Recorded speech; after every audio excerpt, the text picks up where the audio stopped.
শিরোপার শোকেসে কত শত পুরস্কারিত আছে লিওনেল মেসির। এবার যেটা পেলেন তার সঙ্গে তুলনা চলে না অন্য কিছুর। এর আগের সব পুরস্কার লিও হাতে তুলেছেন মাঠের পারফরমেন্স দিয়ে, এবারেরটা জনহিতৈষীমূলক কাজের বিনিময়ে। যারা লিওনেল মেসির ভক্ত তারা খুব ভালো করেই জানেন শিশুদের তিনি কতটা ভালোবাসেন।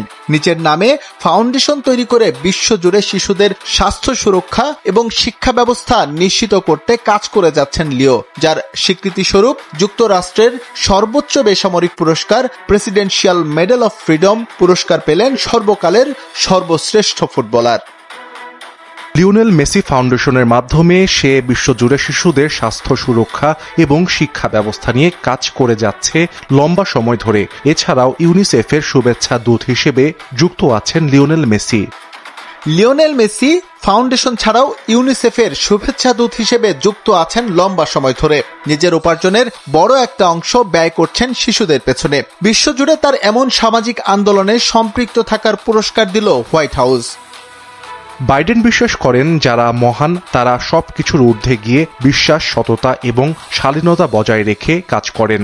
এই 19 জন আমেরিকাকে আরও সমৃদ্ধ করতে কাজ করেছেন। তারা মহান নেতা কারণ তারা ভালো মানুষ এবং তাদের অসামান্য অবদান আছে নিজ দেশ এবং পৃথিবীর জন্য।